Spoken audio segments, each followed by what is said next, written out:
Welcome back to the You Know My Voice podcast. I am Kelli-Leigh. I am hosting this podcast with you to talk to the biggest voices in electronic music. And today I'm fangirling a bit, I cannot lie. I have a starlet in the studio, an actual icon. Her voice, you will know for sure, sang a record called Dreamer, which ended up being #1 in 28 countries, supported the Queen Tina Turner on tour, has flown all the way across the Atlantic to do a show and popped in, especially to see us. On the sofa with me today, I am honoured to have the incredible Janice Robinson. Oh, thank you so much for being here. What an intro. You're amazing. What do I say after that? Oh my God, you're just divine. Oh, thank you so much. You are too. Honestly, I mean, we're going to have loads to talk about, but we've met each other a couple of times and had the pleasure to perform alongside you, and you just radiate light.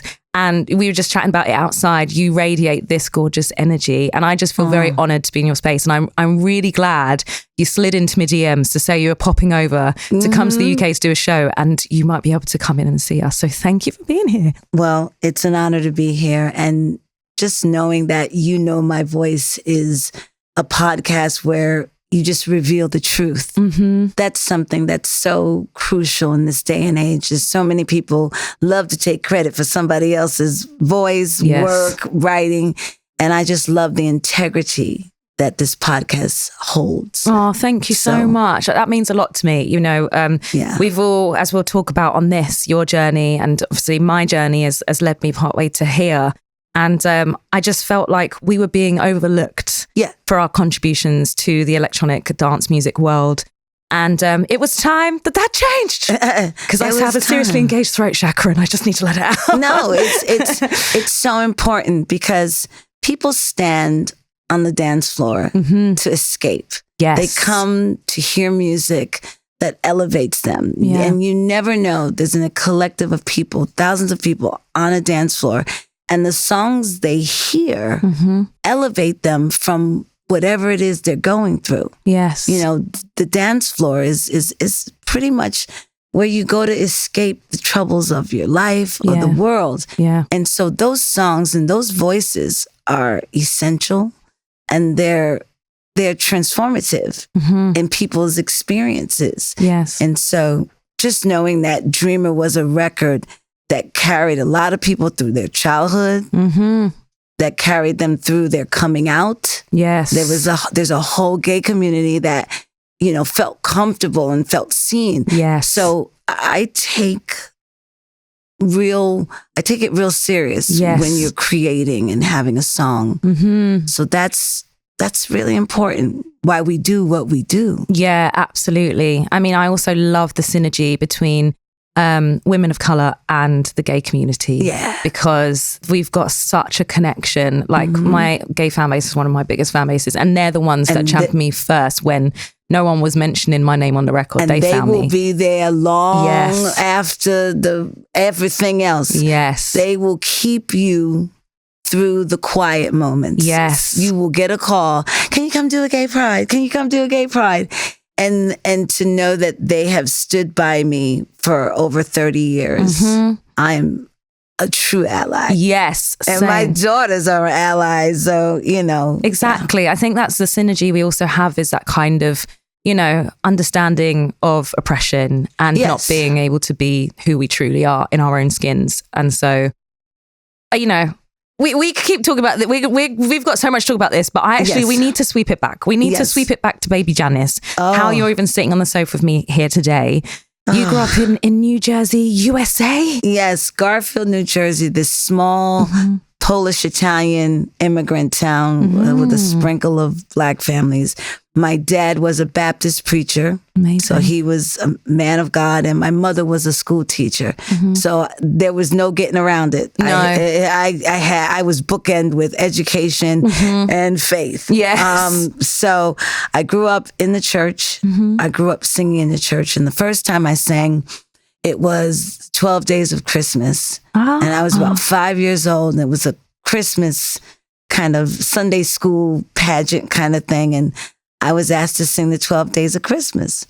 I was 5 years old. And when I got to the 5 golden rings part, oh my gosh, child, the church went up. And just hearing the way the church reacted when they heard this big voice coming out of this little body, I was like, I like that feeling. Just knowing that I do something that brings others joy, that has always been my compass in life. And so it stayed with me. And then I just kept on singing, playing the piano, learned how to play piano from my church organist. I play now, but I'm not like no virtuoso. And then I just went on through my teenage years and I started doing acting and dancing. Yeah. And then I went on to Adelphi University. Right.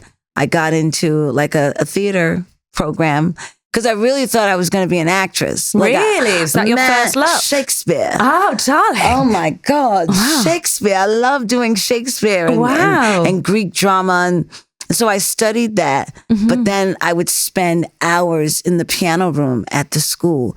I would play the same chords, maybe a couple different chords, but it was in college. And then while I was in college, I would go into the city. I was in college out in Long Island at Adelphi University. And in the 80s, I found myself meeting Nile Rodgers. Wow. I was 18 and he had an artist named Carol Davis. And I was dancing at a club called Nell's. Oh yeah, this is classic 80s. I was in Nell's and I was dancing and I had a circle around me because I could dance really well. That's something a lot of people don't know. I'm a dancer. I danced my butt off. Come on. And Nile Rodgers comes up to me and says, "Can you teach someone to dance like you?" Wow. And I was like, I guess so. So all of a sudden I found myself immersed in these 80s pop icons. He had produced Thompson Twins, Madonna. I mean, he was producing Eddie Murphy. I mean, and I was going up to his studio. I would finish school and I would go into New York and I would be a choreographer for this singer, Carol Davis, singer-actress, who actually co-wrote Slow Love with Prince. Wow. So I found myself in that circle at 18. Wow. Yeah, it was crazy. Goodness. What were you thinking of feeling at that point? I was like, I just was a dancer and she inspired me.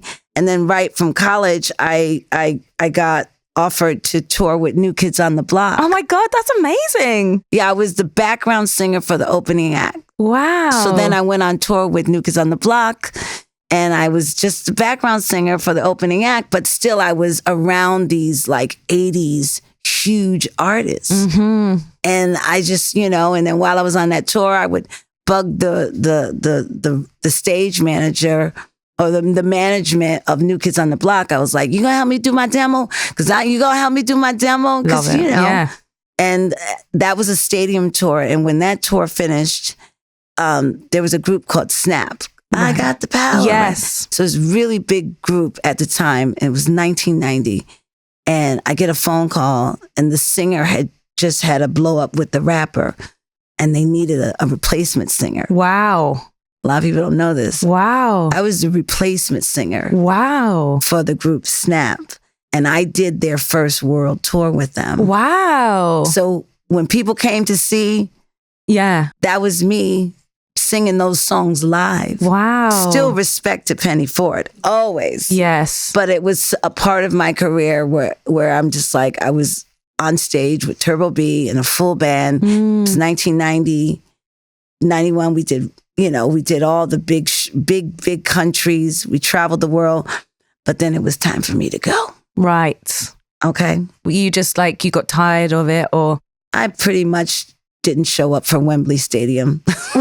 How do you not show up for Wembley Stadium? They were opening up. They were kicking off the opening up for MC Hammer. It was just the work environment was unhealthy for me. Wow. Okay. So I boldly, way before all this Me Too and stuff. Yes. There were things you experienced as a young woman. And I looked at my father. I was like, "Dad, I don't want to be on the road no more with." It was just 11 male band. It was just. It was time to go. Yeah. But But I knew after experiencing New Kids on the Block, after experiencing Nile Rodgers, after experiencing Snap and touring with them. It's so funny because I don't even really talk about my early career, but this is part of why I am still here, is that I had a great upbringing in the industry where I paid my dues. I was background singer. I was a replacement singer. But then that fateful moment came where I was in Italy because I made a lot of friends through Snap. And I chose to be in Italy to build my career. And I had met someone special who introduced me to these producers, the Visnati brothers. There was a DJ, Gianluca Venturi. I always say his name first, Gianluca Venturi. Oh, beautiful. Sat in a car with me, played me all these records from 1993. And one of the records he played me was Robin S. Show Me Love. And he says, we want to do a record like that. Okay. And then it happened. And that's I'm a Dreamer. Yeah. Wow. I wrote it on a train. My friend from college was visiting me and her name was Gigi. And it's interesting because I play that moment over and over, like how it all happened. Like I can smell the train. We were going from Milan to Mestre, and she says to me, "Hey, you got to write the song for those guys." I was like, oh my God, right. Because we was being girls, we was shopping. You know, I'm like 21, 22. I'm being young. Yeah. And I had a Sony Walkman and I had the music. It was just a piano. It wasn't really flushed out. And I remember she's like, what are you going to write about? What are you going to write about? I said, girl, I don't know. I'm going to write about love. And she's like, what? I said, nope, I'm going to write about life. And she's like, you play too much, Janice. and she started laughing. And that moment, she started laughing because I was really taking the piss. I'm gonna write about love. Yeah. Nope, I'm gonna write about life. Yeah. I was really just being, young and dramatic. Yeah. And she starts laughing. And then something happened. I pressed, and then I just sat there and I wrote, love, life, and laughter is all I believe. Wow. But then my upbringing came in, my savior. Yes. Because I'm always a preacher's daughter. And I'm always conscious, like, I got to mention my faith somehow. I got, you know what I mean? And I do that even to this day. Yeah. My faith is very evident in my body of work. Because if you don't stand for something, you'll fall for anything. Yes, it's true. So my faith is my foundation. And I wrote, love, life, and laughter is all I believe. My savior is pure now. Yeah. Because my lonely heart would bleed. And it was just, I never learned how to hold love and stay strong enough. But now I close my eyes and I just wrote it. Like it just flowed out of me. I got to the studio. And it was just like I had it on a piece of paper. I was like, yeah, I got it. And that vocal you hear, it was 2 takes. Wow. They doubled it. And then I said, guys, call me if it happens. I gotta go. I have a thing. I gotta go. I love that. That's iconic. I gotta go. Yeah. Because I was working with Joe T. Vanelli. I had did Sweetest Day of May, which a lot of people have no idea that's it's been covered like 5-6 times. I'm like, I was working with Joe T. Vanelli. Right. And so I was like, just don't use my name. Like, what's it? You know what I'm saying? And all those decisions. And I'm still proud to this day, because I know that I've created something that came from my spirit, yes, my heart, yeah, my soul, yeah. No matter how many people take credit for being Livin Joy, I know I laid the foundation. Where did Livin Joy come from? It was Joya was the club the DJs were playing in, right? And that's where really everything with joy, and I was an energy. You know what I mean? Like I'm living, honey. Yeah.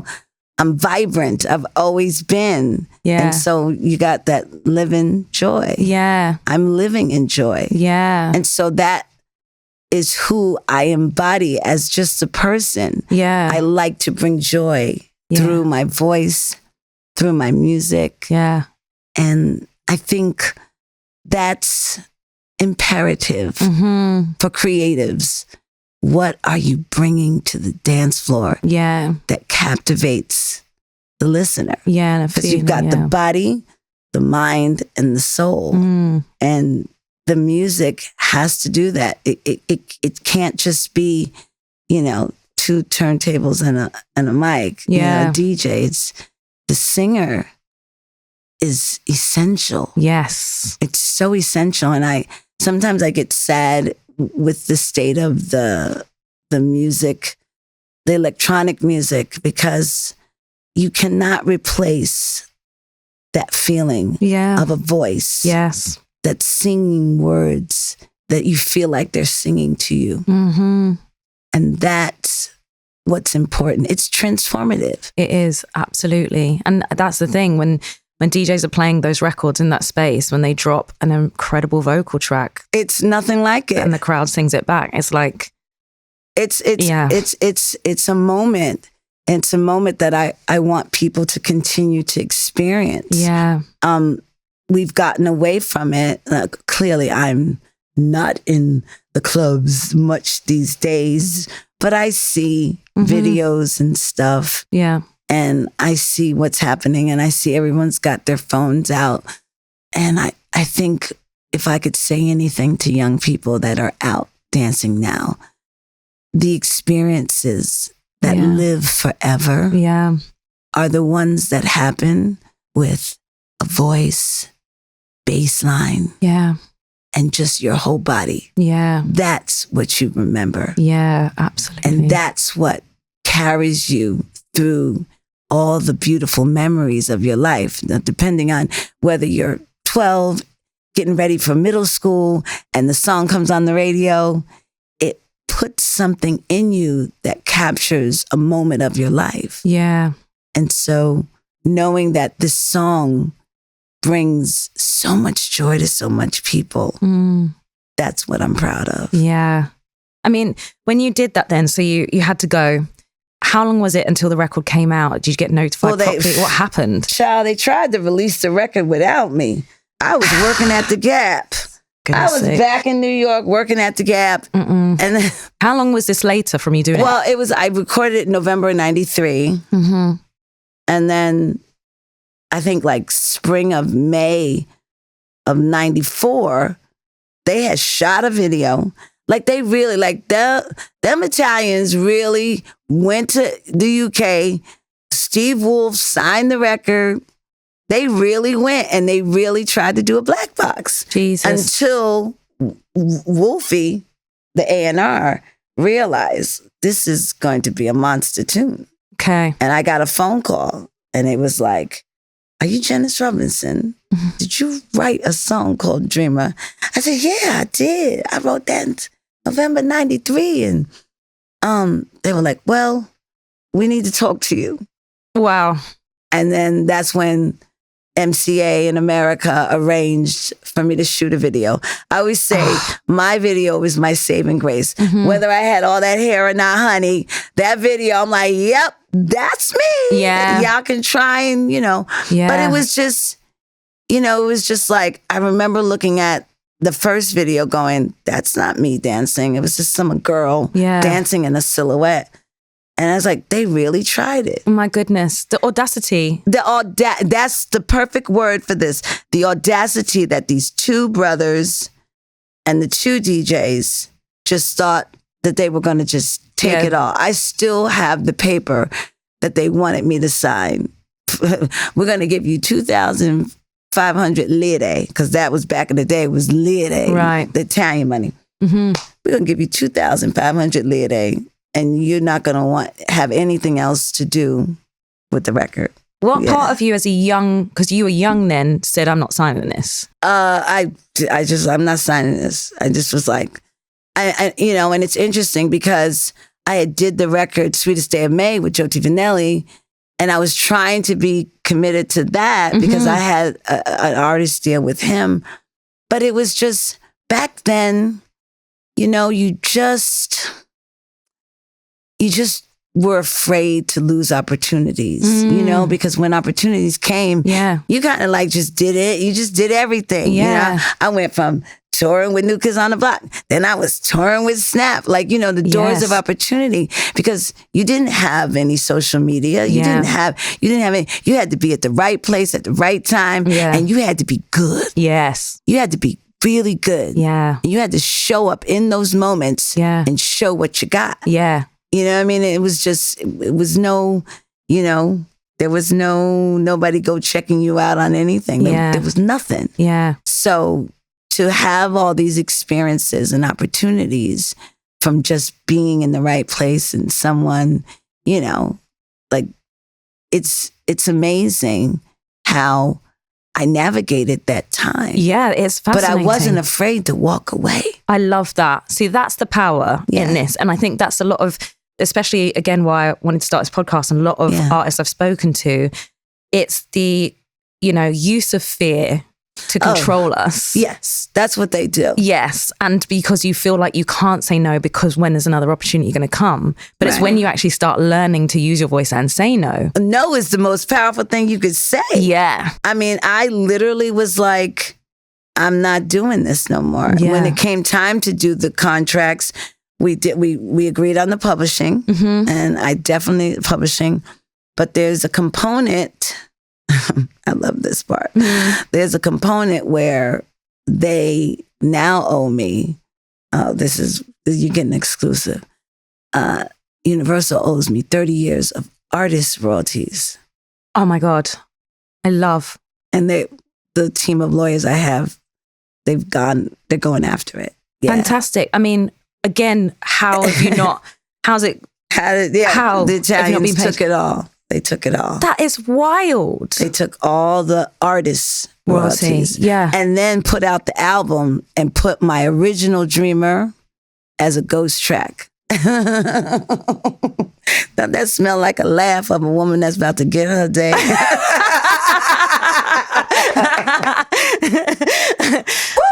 I love that. No, but seriously, this is what happens when injustice happens. Yeah. The day of justice gets served. I love that. And I love also your calmness in it. And it's like, it's going to be all right. I always knew. Yeah. I was like, I always knew something wasn't right. Yeah. But because I just walked away with my integrity. Yeah. I walked away with my faith. Yeah. I walked away with knowing I wasn't signing an enslavement contract, because the deal was like, you are ours forever. And it was just those contracts back in the 90s, you might as well just, you might as well just put shackles on creatively. Yes. And I just knew that I had more to offer. Yeah. And I knew creatively, I wanted to just be Janice Robinson. Yeah. That has been my quest for a really long time. And so when a couple years had passed, the first person to sign me after Livin Joy was Eddie Gordon and Judge Jules. Oh, can I just... Judge Jules is my lawyer. Wow. I can't believe he's a lawyer now. Yes. Because I met Judge that man when he was like A&R. Oh my goodness. It was Manifesto Mercury. Oh. And Eddie Gordon and Judge Jules, they believed in me. Oh. And in 96, we did a record called Earthbeat. And so that was like my first coming out as Janice Robinson. Beautiful record. It was Stonebridge. And then David amazing. Morales remixed it. And I just remember doing that record, and the record is about the earth. So I'm continuing this journey of standing for my art, my creativity. Yes. And being able to walk away from Snap, finish up New Kids, do Livin Joy, and watch it become a phenomenon. I mean, I walked away at I had did, let me see, Fully Loaded, the Top of the Pops. Wow. Toby Antis had interviewed me on whatever that show was. I'll take you back. Wow. I did all these TV shows, and I enjoyed being known as Livin Joy. Did it touch the States as well? Because obviously the UK, It did. Junior Vasquez, Hex Hector. I remember bringing the record. The bootleg had blown up in the gay clubs. And I remember getting phone calls from friends at 3 and 4 in the morning. I just heard you. Oh my God, those phone calls. Do you ever get those phone calls with your friends? And they're here in the gym. Yeah, I get the gym with my friends. Yeah, and they call you and they're so excited. I think that's a joyous part of it all. Yeah, when your friends are hearing your voice, and I think that excitement.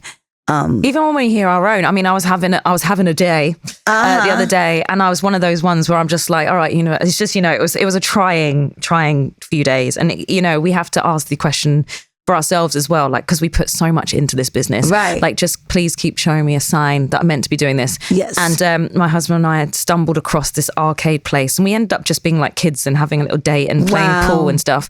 And then he went off to head to the bathroom, and I was by the pool table, and suddenly I was like, oh my God, this is my voice. And it was a record I wrote with Hicks and my friend Louis Ryan, and that isn't a hit, but it just popped onto the stereo for no reason. It's these little moments when, you know what I mean? It's these little moments where you hear yourself and your work, and then you go, oh my God. And no one knows, but you're just like, listen, the beautiful thing is when I hear Dreamer or when I see the statements from my publishing, like, it's still on the radio. Yeah. Like, it's still on the radio. It's a hit. It's a hit. Yeah. And I thank God for just the UK.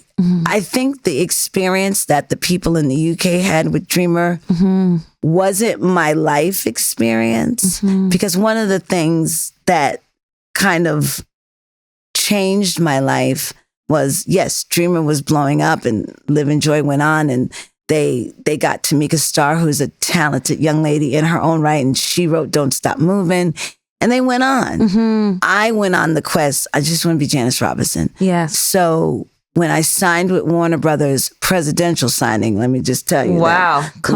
Come on now. Yes. That was pretty big. I was 30 years old, and and then my idol, Tina Turner, heard my record and just was like, yeah, I want her as my opening act on my farewell tour. Oh, wow. God, it makes me want to cry. That acknowledgement from a woman of that stature. Yes. It changed everything. It changed my whole relationship. I said, don't nothing else ever have to happen. I have been acknowledged by the Queen of Rock and Roll. Yes.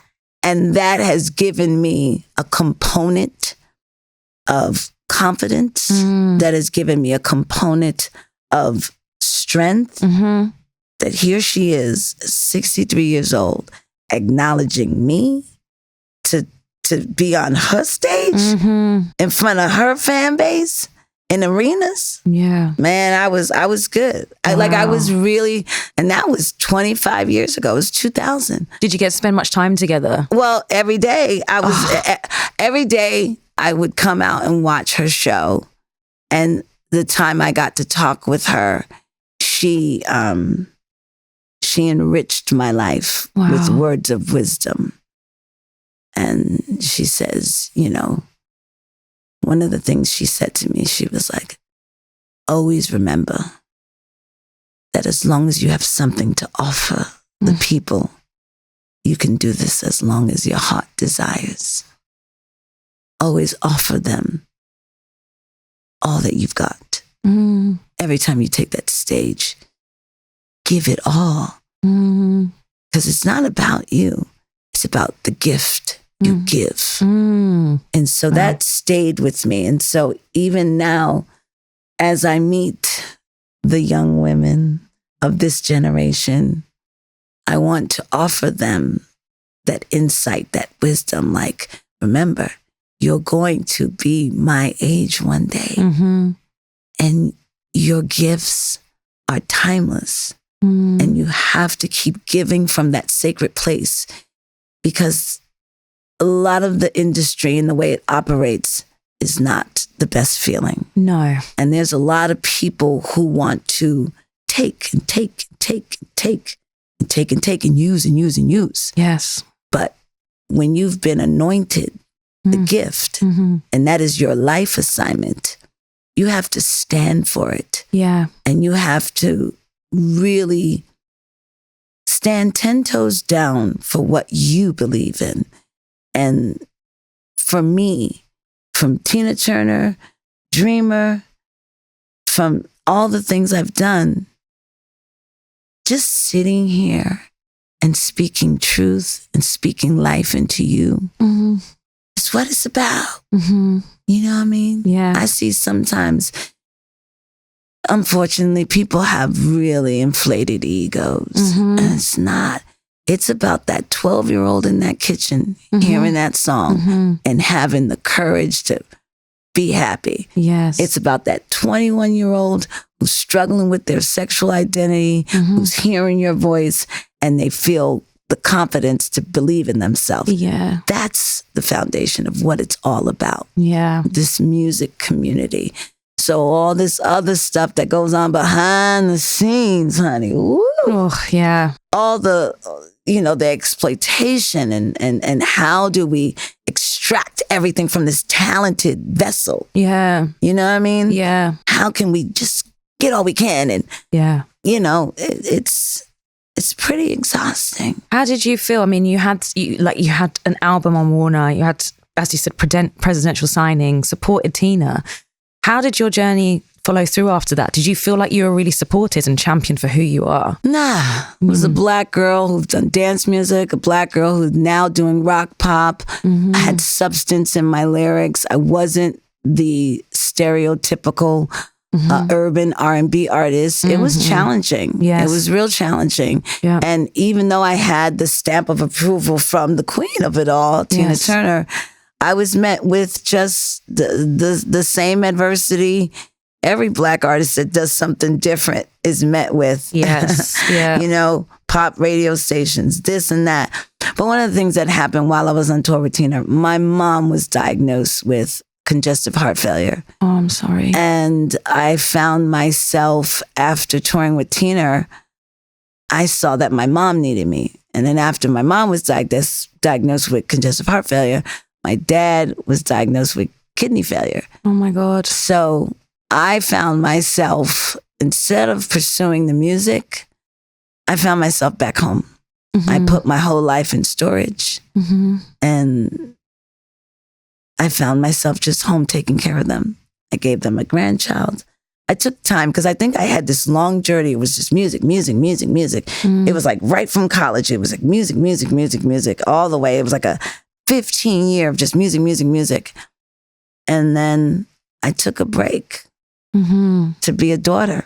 And, oftentimes life presents real moments where you have to make a sacrifice for the people you love. Yeah. And all this, it'll still be there. It'll just come in a different way. You know what I mean? It'll come in a different way. And I think now, 25 years later, after making that ultimate sacrifice for my parents, and now being a single mom with 2 beautiful daughters, everything that I thought would never come back has come back. Oh, I love but it's all on my terms now. Yeah, which is so important.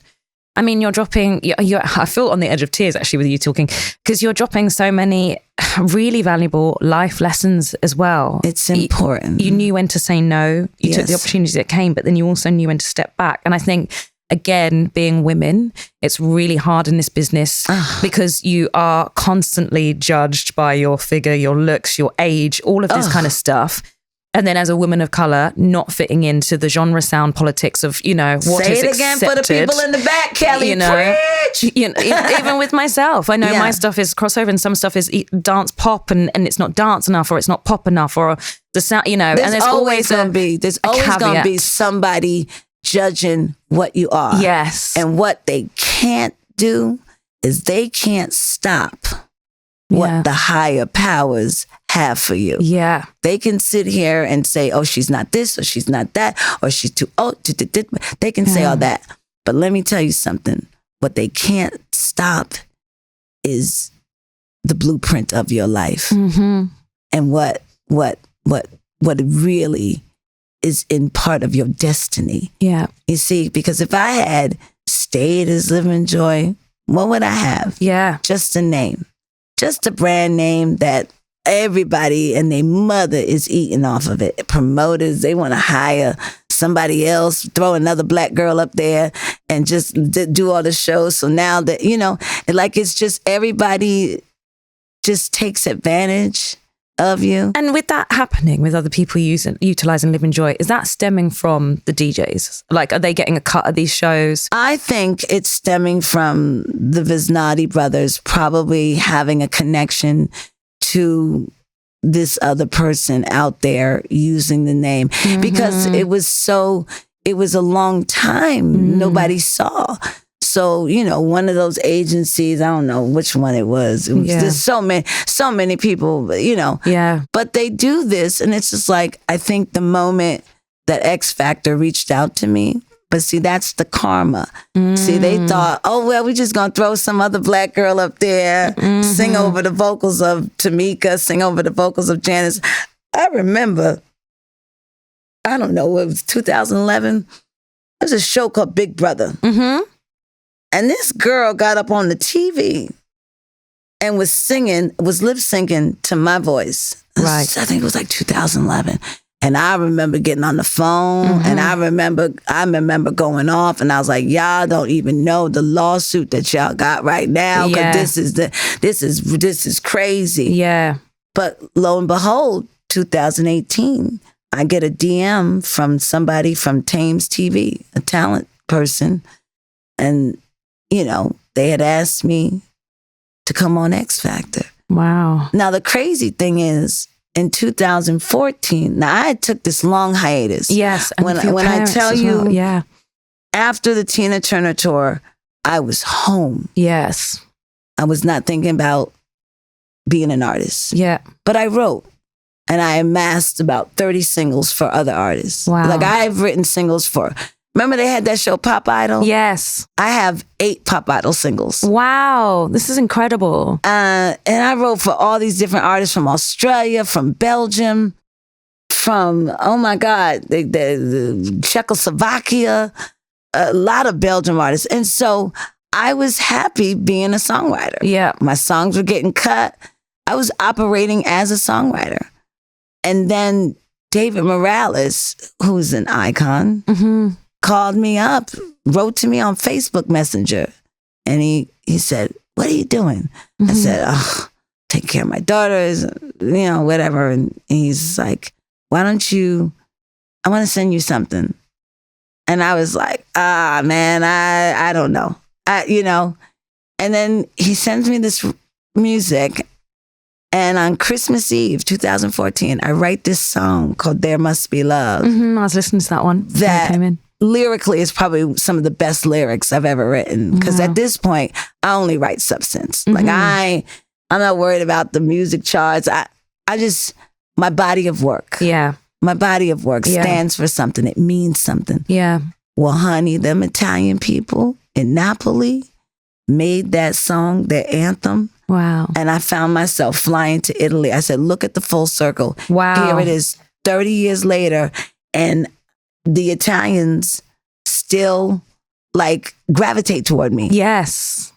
It's crazy. Yeah. So that being said, being able to write music that captures people. Yes. That's what I'm probably proud of the most. Yeah, that's amazing. So you do know my voice. Yes. You know it from the 90s. Yes. Baby, you know it from the 2016, 17, 18. These kids in the club now, they don't even know. Yeah. I don't even sing Dreamer in my show when I go to Italy. Wow. It's all about There Must Be Love. Wow, that's It's amazing. I was like, Sweet as Dead May. Like they know it's interesting. Sometimes I'll do it, but it feels strange because these kids wasn't even alive. Yeah, wow. I love that though, but your voice transcends time. That's what it's about. I love that. Yeah. That it does. Yes. And I love that my story is being told in a documentary film. Yeah, so that's what I was going to bring it to. I love this. You're so on it. You should be a broadcaster. So this year, what is life looking like for Janice Robinson? You are filming a documentary. Please tell us about that and where that idea stemmed from. Well, it started in 2020. Well, I had gone through so much. Yeah. I mean, this is a podcast and yes, I'm leaving out a lot of the sad stuff, but I had gone through a lot of stuff started my parents both being diagnosed with congestive heart failure, my dad kidney failure.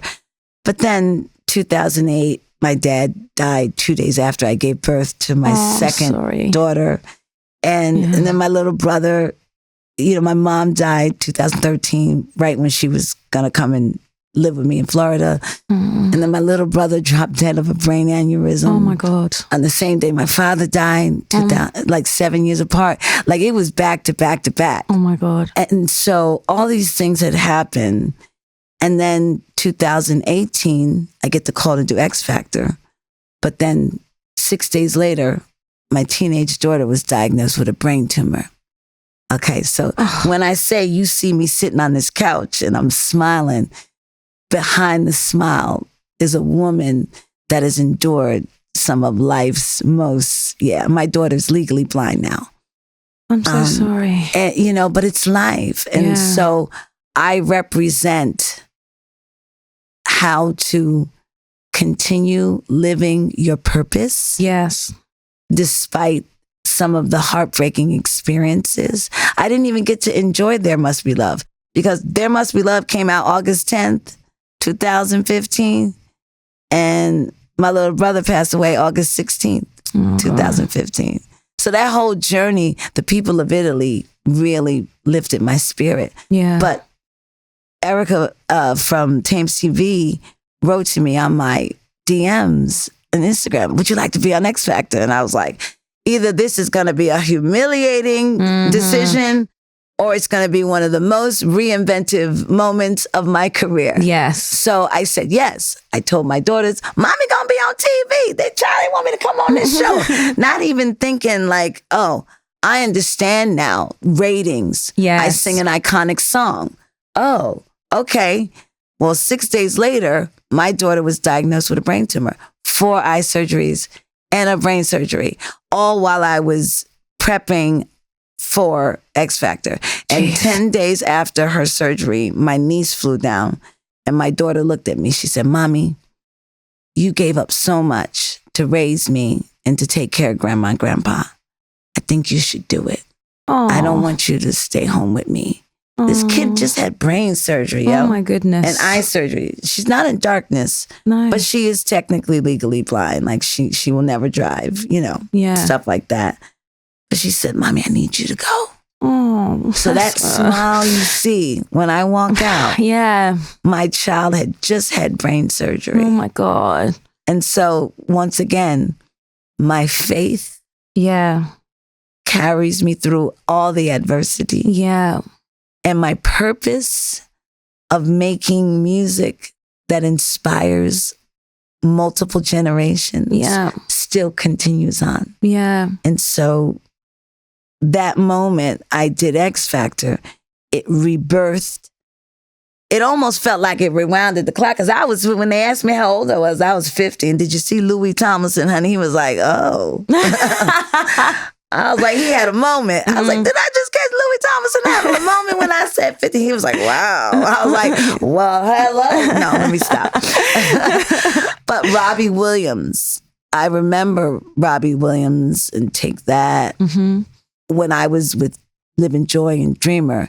And so emotionally, that connection, like, dude, we're still here. We're still here. I might be on this stage as a contestant, but it gave global awareness that I am the singer and the writer of a song that y'all all love. Y'all love Dreamer. I just thought it was about time that they know the truth. Because I have daughters to leave this legacy to. I don't want my kids, 25, 30 years old, visiting England, being in a pub. Hearing their mom. And hearing their mom. Yeah. You know, and someone said, that's not your mom. Yeah. No, it's not your mom. It's like, you know what I'm saying? Yeah. That's my legacy. Yeah. So your legacy, you got to fight for. Yes. Because there'll always be somebody trying quick to take that. to jump in and take your stuff. Yeah. And that's where I just said, oh, I'm going to go on this journey. Yes. And I'm still on it. Because I have made it to You Know My Voice. You made it to You Know My Voice. From the X Factor to here. Well done. That's what I'm saying. Yeah. And that was years ago. So to tell my story in a documentary film, to capture my life, yes, is really just me giving a gift to the new generation. Mm-hmm. Because they are going to turn 30. They are going to turn 40.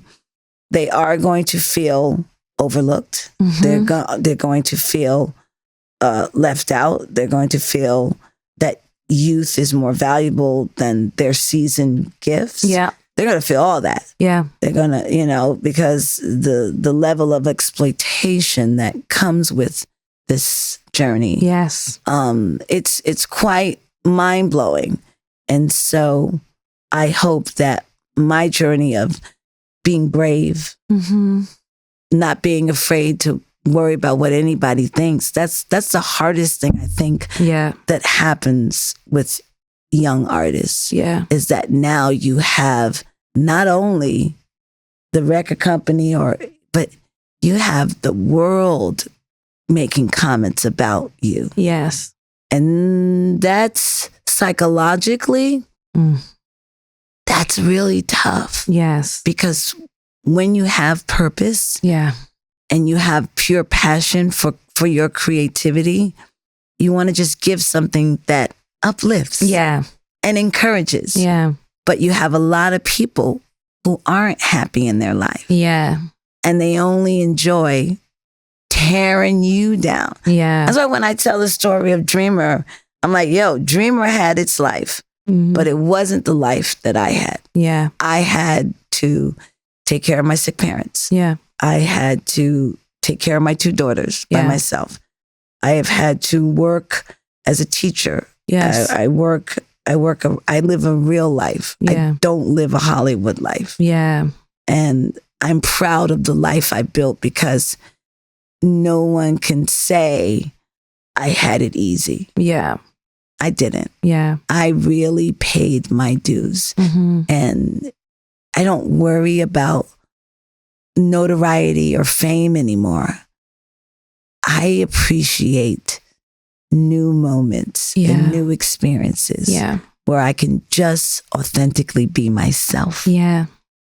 And that's what I fight for today. Yeah. You call me to come do something, as long as I can be myself, honey. Yeah, exactly. I don't want to be nobody else because this life it's very quick. Yes. And now I'm in a season of life where I only want to offer what Tina Turner offered me. Yeah. An insight, a blueprint, wisdom, and that integrity always lasts longer than quick. Yeah. Quick fix. And quick satisfaction. Yeah, satisfaction. Yeah. Your integrity. Yeah. How you feel when you wake up. Yeah. And your intentions of the day. Yes. I love that. You know what I'm saying? Yes. I feel it deeply. Good.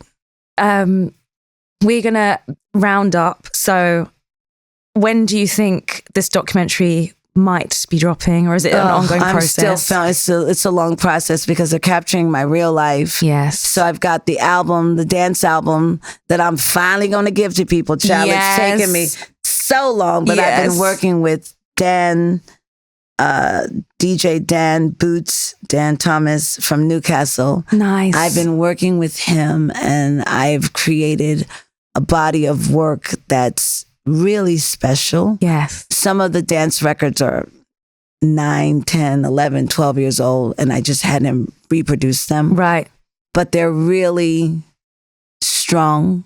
And then I'm writing the soundtrack to the film, which is completely about stripped down. It's me at my piano in my most vulnerable, real and raw. And I said, before I leave this earth, I got to let people see this side of me. Yes. It's important because it's where I started. And for some reason or another, the dance world swooped me into a whole different thing. But who I was before Dreamer, I was sitting at the piano writing beautiful songs. It's going to feel like that moment.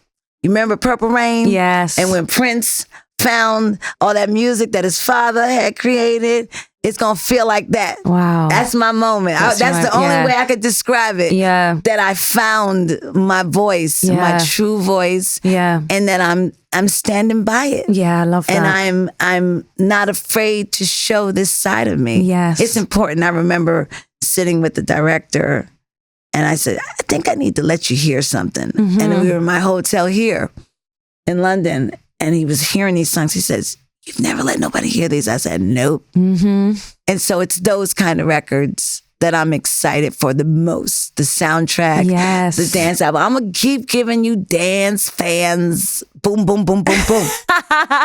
Boom, boom, boom, boom, boom, boom. But you need to exercise. There is a part of me that I'm going to be sharing for the first time. Oh, I love that. I'm so excited about that. Yeah. I love that. And that's the freedom of expression that you need to put out as an artist. I think I need to include a Kleenex with the album. Oh, I love that. Oh my God, I've been sitting here holding mine back. And then obviously people can see you Ministry of Sound Club Classical as well, which you perform with. Yes, I love touring with the orchestra. Yeah. I love standing on stage. I love my Ministry of Sound Classical family. This summer, I get to come on stage and have these epic moments with the audience. And they sing louder than me.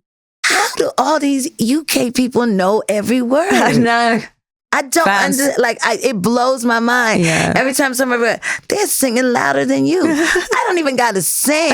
I just be like, love. And then they just take over the song. I love that. I mean, I did see that as well when we did Leeds Club Classical together with Karen Harding. It's amazing. And you step onto stage, like I said, with light and power and energy and grace and class. And it's just so inspiring. And just thank you so much for sharing your story and your journey with us. And I'm so glad you're back. And honestly, as we were talking about the name situation, I only know you as Janice Robinson. Well, thank you. And Janice Robinson's Dreamer. So, You know what? The name situation, here's the thing. The truth is set free. Yes. And I know people have this idea in their head. I can't worry about people's ideas in their head. I can't worry about what you assume my life might have been like. Yeah. All I know is that when I show up in new spaces today, I smile and I say, I don't look like what I've been through. Yes. And that's grace. Yes. That's God's grace. Yeah. And I am happy to share my story.